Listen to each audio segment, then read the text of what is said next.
क्यों न जाए तू होली रे रतिया, तुझे है तो मैं सारी दुनिया, कहाँ है बदली की दुनिया। कट्टे से मारे तू गोली रे,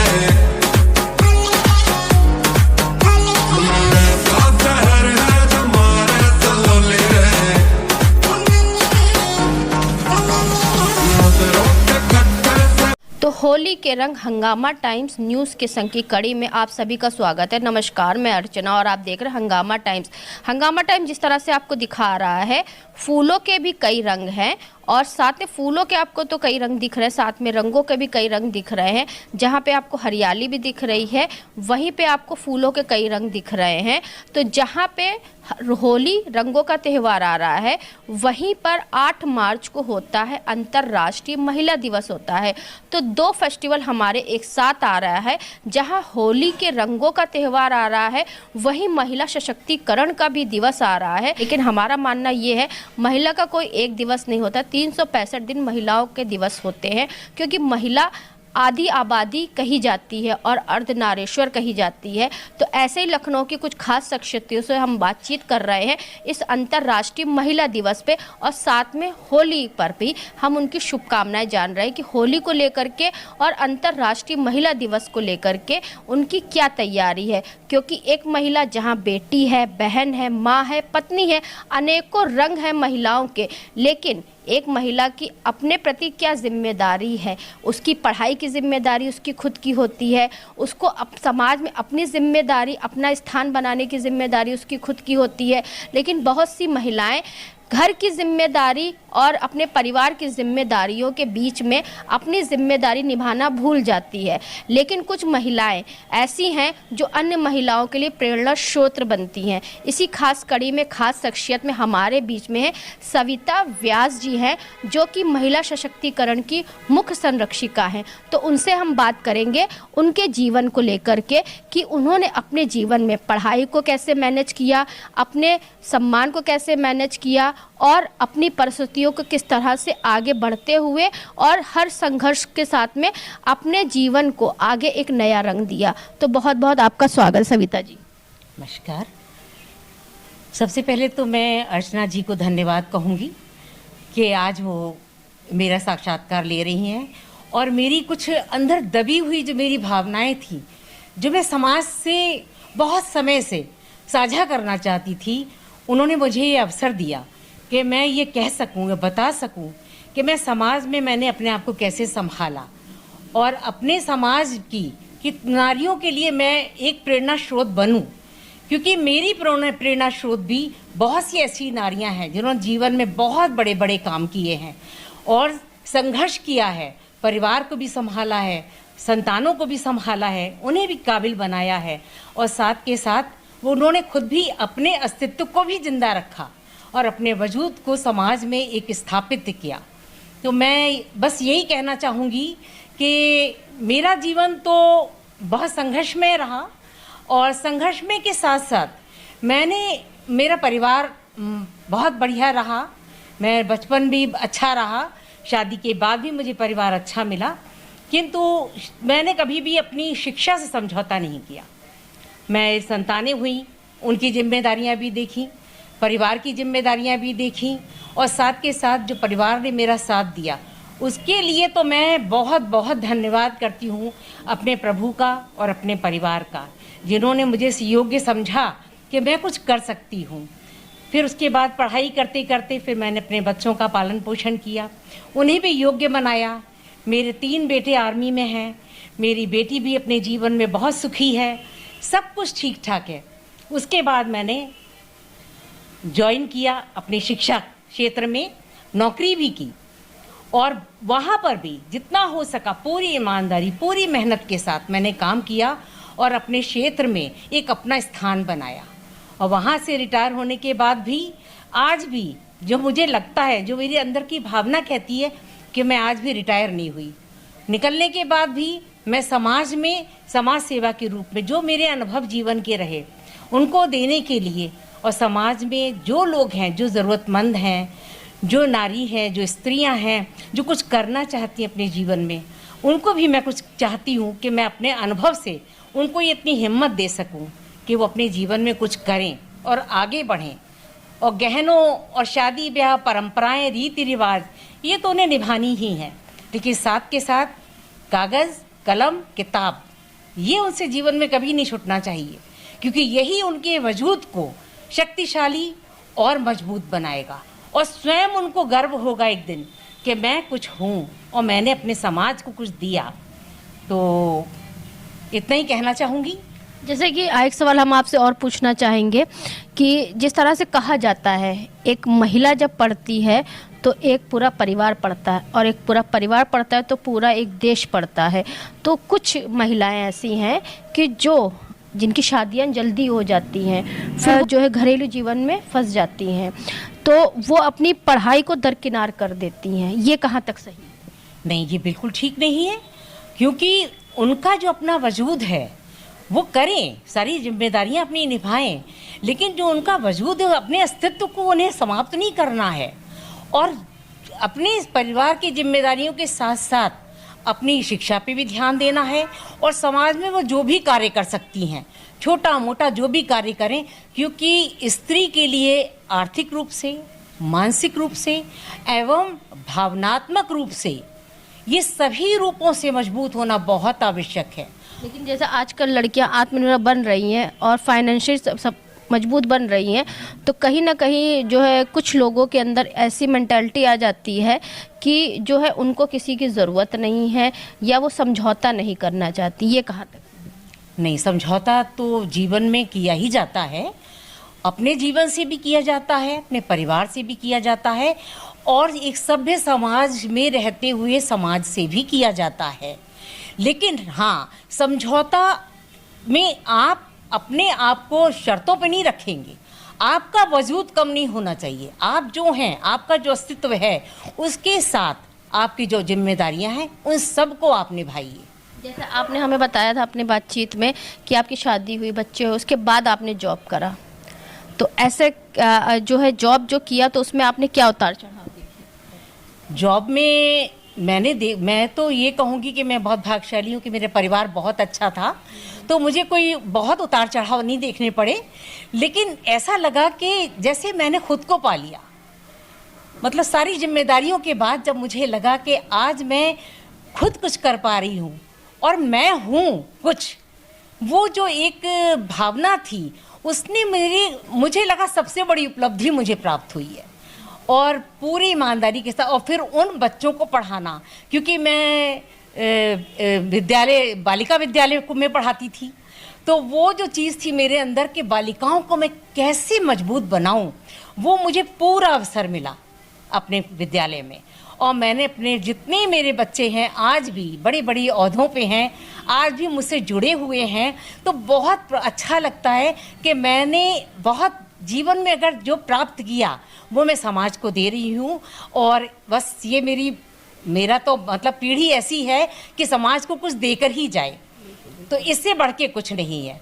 आपने अपने शिक्षा जगत में ऐसा भी देखा होगा कि कुछ लड़कियों की शादी हो गई होगी, वो शादीशुदा होकर के पढ़ने आती होंगी, कुछ बच्ची ऐसी होंगी जो शादी के कारण नहीं पढ़ पाती होंगी, और आप जैसे कि मिशन सशक्तिकरण की मुख्य संरक्षिका हैं, तो उसमें भी आपने ऐसी बच्चियों को देखा होगा, और कुछ बच्चियों की आपने शादी भी कराई हुई है, तो ऐसी बच्चियों को देखा होगा कि जहाँ जिनके लोग बच्चे परिवार और जो आर्थिक स्थिति के कारण, यानी कि पैसों की कमी के कारण, वो अपनी बच्चियों को पढ़ाने से पीछे हट जाते हैं। हाँ, ऐसा होता है।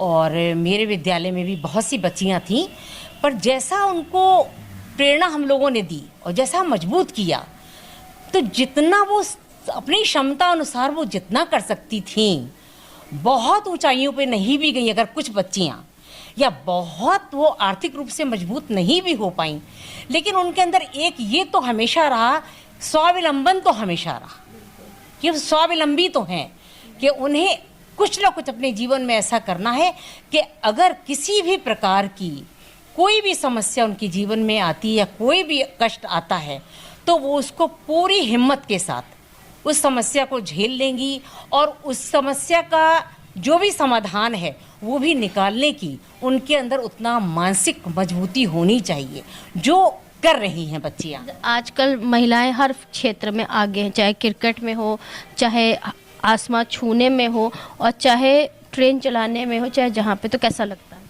बहुत अच्छा लगता है, बहुत अच्छा लगता है। मतलब हम यही कहेंगे कि निःशब्द हैं हम, कि मतलब जब शुरू से पढ़ा है इतिहास, उस हिसाब से इतिहास कहाँ से कहाँ पहुँच गया। लेकिन फिर भी मेरे अंदर एक कांटा ज़रूर है समाज के लिए। वो ये है, जिस तरह की समाज में एक समस्या, एक ज्वलंत समस्या, जो एक मैं कहूँगी कि एक ऐसा गुनाह जिसे हम थाम नहीं पा रहे हैं। आज भी कितने लोग हैं, पढ़े लिखे भी हैं, बिना पढ़े भी हैं, वो स्त्री को सिर्फ एक मतलब एक ऑब्जेक्ट के अलावा कुछ समझते ही नहीं है। और समझने के लिए इशारा काफ़ी है कि ऑब्जेक्ट समझने के बाद वो स्त्री को कहाँ तक गिरा देते हैं, जो मुझे बहुत तकलीफ़ देता है। तो बस मैं तो यही ऐसे अपने समाज की नारियों से, क्या संसार की ही नारियों से मैं ये कहूँगी कि सबसे पहले अपने आप को मजबूत करो, मानसिक रूप से, शारीरिक रूप से इतना मजबूत कर लो कि तुम्हें कभी किसी के आगे झुकना ना पड़े। नौकरी के बहाने, किसी भी बात के बहाने, आर्थिक रूप से भी कम से कम अपना खर्चा निकाल लो, इतना तो कर लो। जैसे हमने बहुत से माता पिताओं से बात करी, तो वो उनसे जब बात करी तो हमने कहा बच्चियों की सबसे ज़्यादा क्या जरूरत, तो उन्होंने कहा बेसिक शिक्षा बहुत मजबूत होनी चाहिए। लेकिन जब मैंने उनसे कहा बेसिक शिक्षा तो आप लोग मजबूत करते हो, लेकिन उनको आप शारीरिक तौर पे कितना मजबूत करते हो?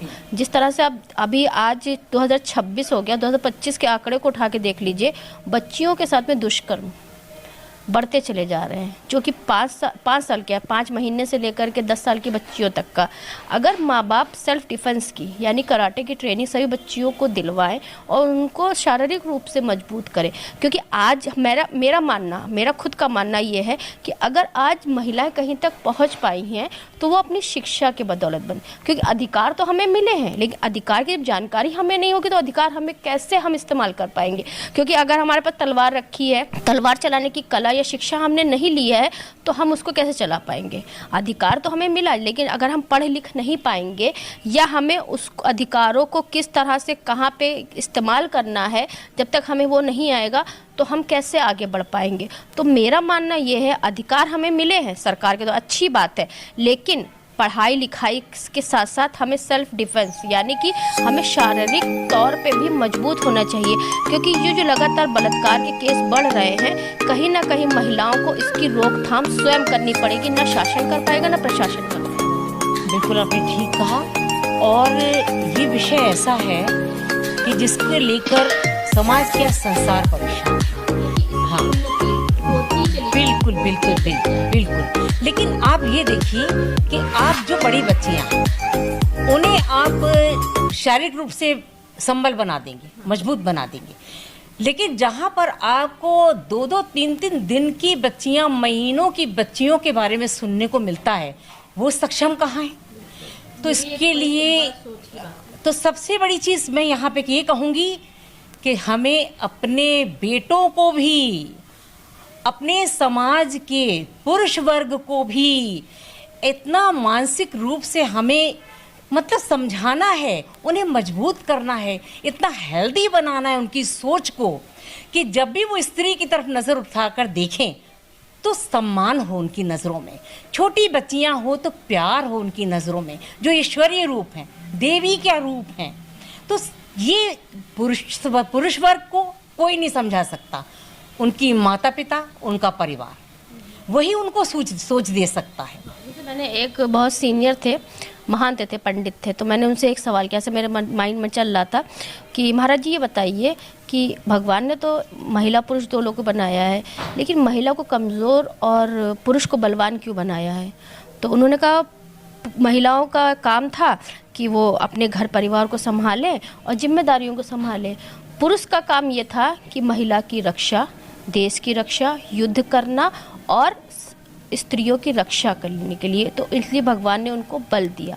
तो हमने कहा फिर आदमी औरत के ऊपर अपना बल क्यों इस्तेमाल कर रहा है, छोटी छोटी बच्चियों बल क्यों इस्तेमाल कर रहा है? तो वो चुप हो गए।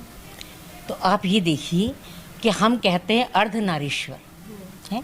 अब अर्धनारीश्वर का अर्थ क्या हुआ? स्त्री और पुरुष दोनों ही हैं, उसमें शक्ति है, प्रकृति है। तो एक बलवान और एक शक्तिहीन, ये तो नहीं हो सकता। जबकि देखा जाए तो शक्ति जो है, जो स्त्री है, वो पुरुष से ज्यादा बलवान है, क्योंकि सृष्टि के जन्मदाता ही वही है, पुरुष को जन्म देने वाली ही वही है। तो पुरुष बलवान कैसे हुआ? यदि स्त्री उसको जन्म ही ना दे तो पुरुष बलवान कैसे हो जाएगा? तो ये सोच तो हमें हमारे पुरुष वर्ग को भी सबसे पहले समझनी होगी।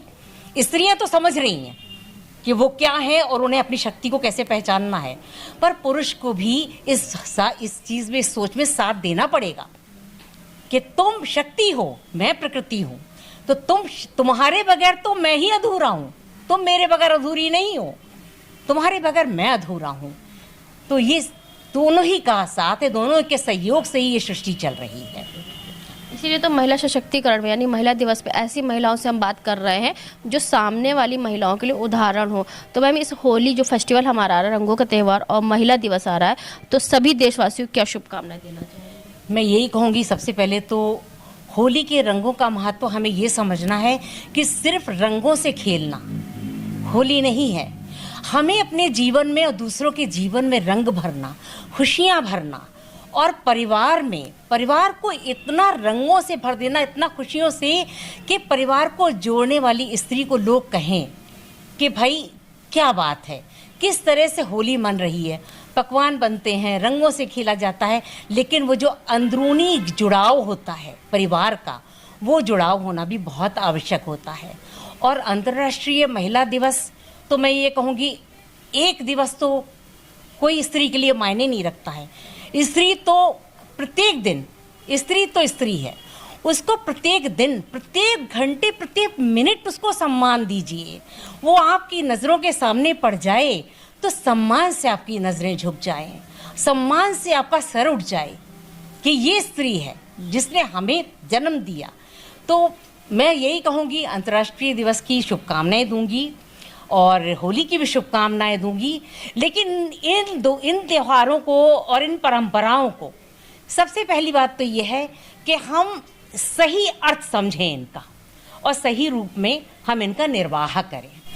तो ये थी हमारे साथ में सविता व्यास जी, जो मिशन सशक्तिकरण की मुख्य संरक्षिका है। तो उनसे हमने बात करी होली दिवस को लेकर के और साथ में महिला दिवस को लेकर, क्योंकि अंतर्राष्ट्रीय महिला दिवस 8 मार्च को आ रहा है।